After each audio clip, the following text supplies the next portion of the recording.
I was asked to speak on this whole concept of strategic planning, which is something very dear to my heart anyways, and talking about the brief to execution.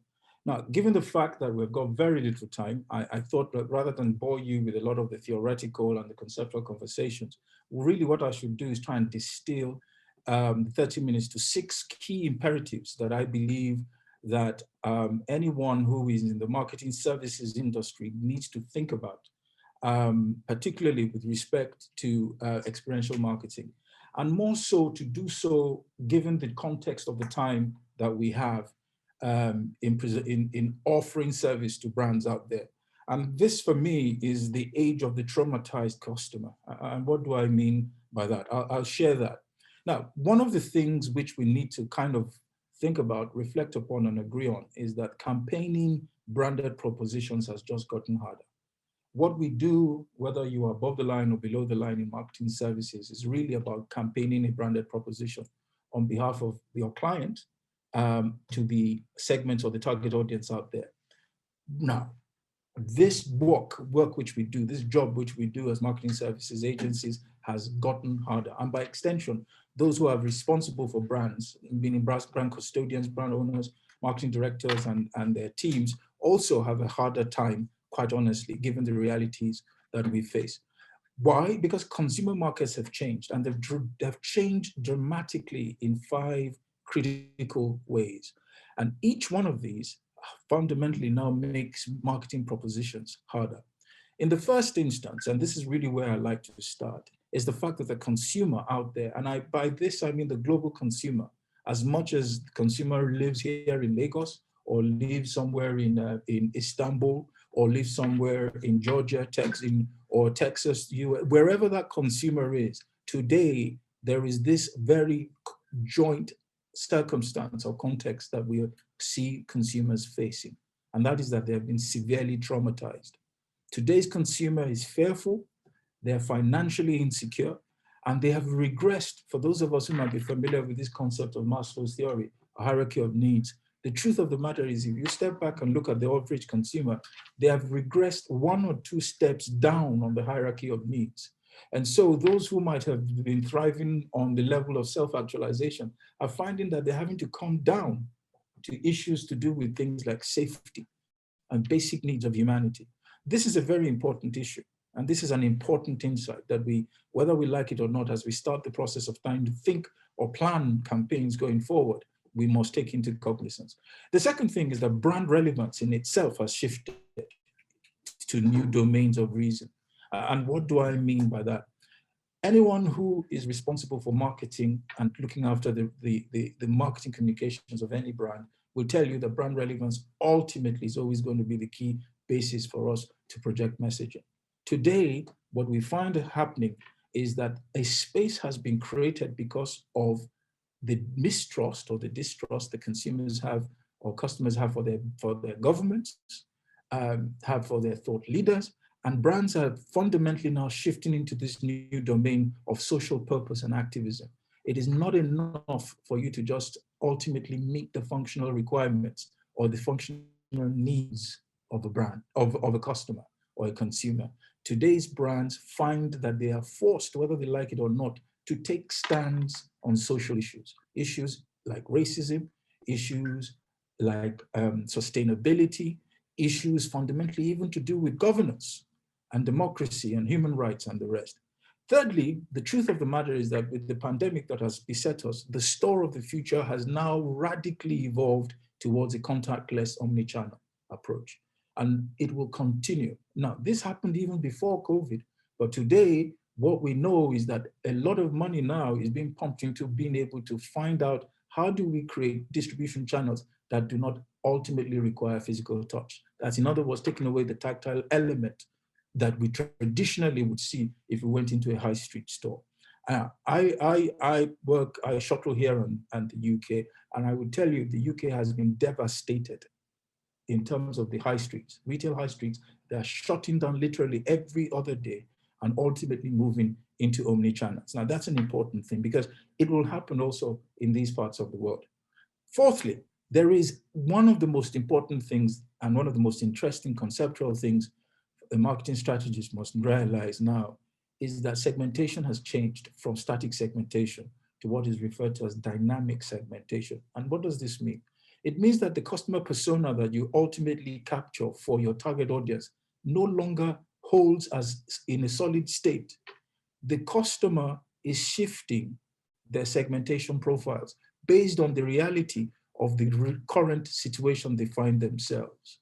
And so you might think that this is ultimately the persona of my target audience, but what we see happening, and this is happening, by the way, across the world, shifting and dynamic segmentation.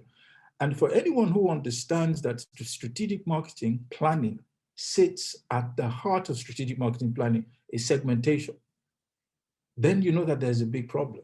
Because if you get your segmentation wrong, everything else falls apart. So now, more than any time before, we are finding that segmentation literally has to be on a dynamic basis. You cannot hold a segmentation profile for anything longer than the real time, because you really are seeing human beings behaving in very different manners. And finally, brand custodians, and this is very straightforward.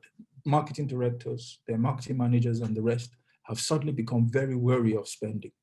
And the reason is simply because the business managers, the marketing leads, or the managing directors and their finance directors have moved spend to the supply chain, because that is the biggest issue on the table now. Now, all of this ultimately, and each of these now significantly impacts on both the strategic as well as the tactical marketing mandates that any marketing team, be them on the client side or on the agency side, has going forward. So I guess for me, the job is to help answer the question, can strategic planning help? And if it can, how can it? First and foremost, let's very quickly understand what we mean by strategic marketing planning. And I imagine that anyone in marketing gets this. For me, let's just simplify it. It is the art of creating specific strategies, all and implementing them, and as well as evaluating the result, all with a view to pushing the fortunes of a business in the direction of a long-term desire, what we normally will refer to as a vision, the statement that the business has. That's fundamentally what strategic planning is. Now, I will tell you why this is an important point, because there is a massive disconnect in my experience. All right, so basically I was here where I needed to talk to you now about whether what strategic planning was, and ultimately, should I just, how do you move your slides?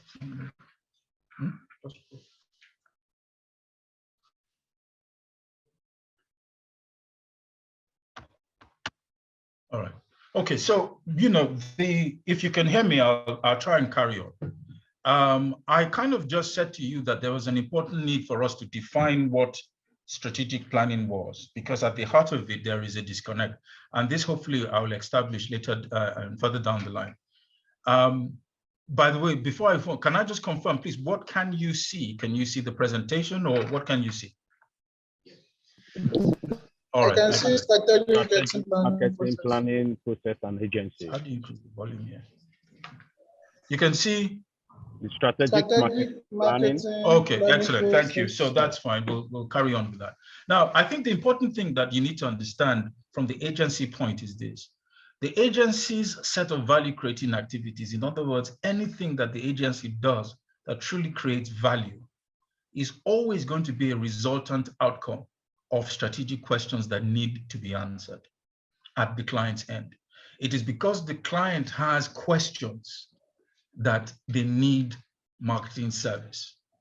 And the question, therefore, ultimately will then be twofold. One, is that service supposed to be internalized, or is it externalized? In other words, is there somebody who can do it better than we can in terms of core competency? The next issue is that with respect to the service in question in itself, what particular type of service do we need? Now, the service that best provides a workable answer to the question that the brand has will always be the one that wins that particular issue. And that is fundamentally the basis for a brief. A brief is the resultant effect of a problem which has questions that require answers to. That is the reason why agencies exist. And anything with respect to strategic planning, or if you will, brief to execution, is fundamentally always going to be a resultant effect or a resultant outcome of strategic questions that need answering. Having said that, let's then look at what the situation is in 2021. Experiential marketing best answers questions around how to build multisensory and meaningful experiences, and particularly those that bring the brand to life at the retail touch point. That's really where experiential thrives. We bring the brand to life by the creation of meaningful experiences at the consumer level, all right, at the retail level. Unfortunately, these set of answers are now being questioned in the light of the COVID pandemic and will have huge post-COVID consequences. PricewaterhouseCoopers did a study which was published in 2021. And in that study, I would kind of like, if you don't mind, I'd like to read out what they say.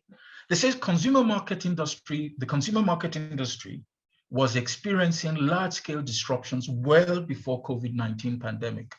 Several macro trends had already gained traction, but the pandemic served as an inflection point.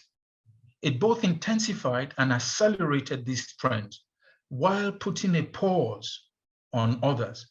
Of these others, the rise of experiential retail is one of the most important things that has been paused. The other is this notion of globalism. In other words, we see now nations retreating to nationalist sentiments. And that's major because supply chains have been disrupted. Global brands will find themselves suffering in being able to coordinate global messages. And so really what's happening right now is that markets are now being disintegrated or disintermediated to become standalone. And this is in many ways an opportunity as much as it is a threat for those who might want to think about that. Let's go on. So let's then understand what exactly do we mean about when we talk about the strategic marketing planning process. Now, it's a very straightforward process. The strategic marketing process has 9 major steps, which we all clearly need to be aware of, and I imagine we all are. In other words, to develop and execute a plan, a strategic marketing plan, we need to go through the following steps. The first is that we need to first and foremost try to set goals. What is it that we are up about? The second is that there's a lot of work done in terms of audits and diagnostics, which is really part of the work that comes with being an experienced practitioner, understanding what the data is saying, because we conduct market research, we get customer insights or consumer insight, and we kind of need to interpret that to understand exactly what the signals are that come from the market are. And on the basis of that, we do one of the most important things that is at the heart and soul of marketing, the identification of our target audience, the determination of what the addressable total market size and potential is, and ultimately the selection of the target market to go after. Now, it is after we've done that that we start the process of putting in place specific marketing strategies. And this is where ultimately, perhaps you might argue that experiential agencies, or certainly marketing services agencies, in that the executional end of the prism should be showing up. Why? Because the strategy ultimately must decant into the implementation of tactical campaigns. And then finally, an important process is that there needs to be, and there must always be, a performance management system which helps us to track ultimately how things are going. Now, the point that needs to be made is that to be successful, agency teams must learn to connect and to engender deep conversations along each step of the marketing process. And I say this out of experience. The agency that is able to have conversations higher up the food chain of the process ultimately are always the agencies that win, and always the agencies that build more strategic relationships. And what you will find, and my experience, and no disrespect intended to my colleagues, is that a lot of the agencies in experiential marketing sadly have limited their conversations, sadly, to the bottom rung of the planning process, ultimately being satisfied to be boxholed into tactical conversations. The problem is that most clients' teams themselves are uncomfortable having what I like to refer to as horizontal conversations with experiential and activation agencies. They tend to have more horizontal conversations with strategy consulting firms, even market research firms. But you find that most times than not, they would want to limit the agency in experiential activation to conversations around what is happening in a particular market. This, in my view, is one of the biggest problems. The brief, therefore, will always be a representation of the level and the quality of the strategic thinking at the client's end. And it will also give you a sense of what the level of credence that they give to the relationship and the service partnerships between you, that's the agency, and them are. And I've seen this happen so many times, while in practice here. The reality of the situation is that looking at the language and the tonality and the spirit of the brief tells you really where you sit in the pecking order with the client. It is the agency's job, therefore, to always try to elevate the potential that the brief has to go beyond the tactical. And you can only do this by doing three things. The first is obviously by making sure that you hit the results. The second is by creating impact beyond the results that you have been offered. And the third, which is where, unfortunately, I think we have not done very well because we are kind of very shy as a practice group, is that you must be able to tell retrospective stories of success. It is those retrospective stories of success that has made management consulting firms and high-ticket consulting firms able to win a huge amount of respect in the marketplace going forward. Now, let me start to share a few of some very hard home truths that I guess I don't mind saying now at this stage in my career. A lot of young brand managers at the client end or on the client end mismanage the potential of a brief to elevate a brand discourse to a higher level. And they mismanage that potential of a brief to be able to develop a more strategic relationship with their service partners. They limit the conversations around the brief to tactical considerations, which unfortunately, perhaps given their experience, perhaps given the level of authority that they have, unfortunately, does a disservice to themselves, to the brands that they steward as much as the agencies that try to work for them. Now, therefore, how can we improve? I would like to offer brand managers, and I hope there are one or two here. First and foremost, how can you make the briefing process even more meaningful and more powerful? I think first and foremost, meet with the customer together with your agency.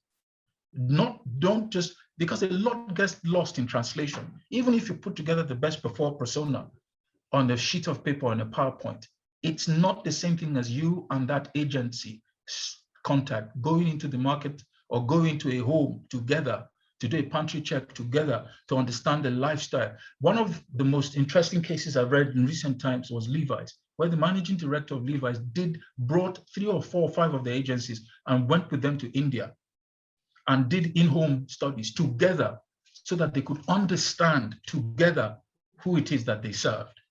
Now, the second thing is that you need to discuss the brief with the agency verbally at least once before you hand it over as a document. Because it's not about the document, it is about the conversation. You need to keep the written brief in itself concise and tight and keep the discussion more vibrant. Why?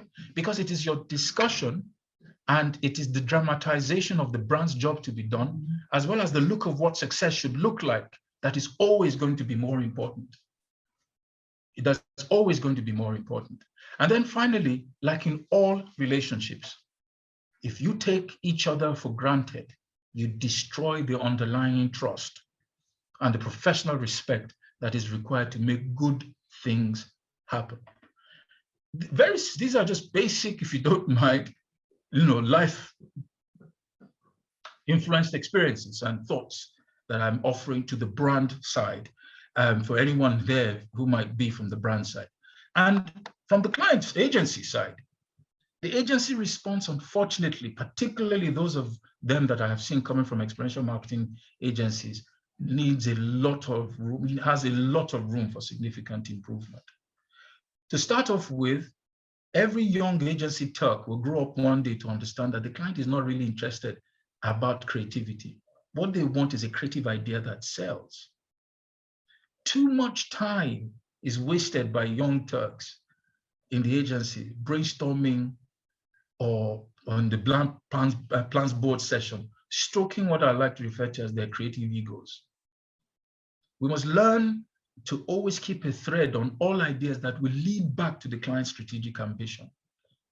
One of the things I always like asking my client, my agency guys is, do you even know what the vision statement of your account, of your client is? Do you know what their mission statement is? Do you know what their 5-year goal is? How do you link from that strategic agenda to your tactical agenda in a small city somewhere in Kano? Why? Because that is what your tactical job is intended to do, to help build all the way back to a strategic ambition. And we must connect with that going forward.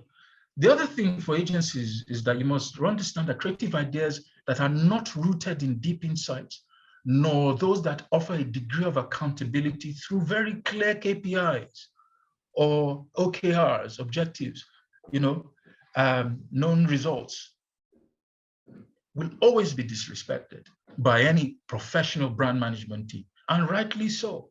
And this is one of the biggest problems I've found with the people in the agency world. They are always very reluctant to commit to statements of intention that hold them accountable to results, particularly metrics. And we'll talk about performance management metrics in another forum, I guess, because that's an area I've become very passionate about.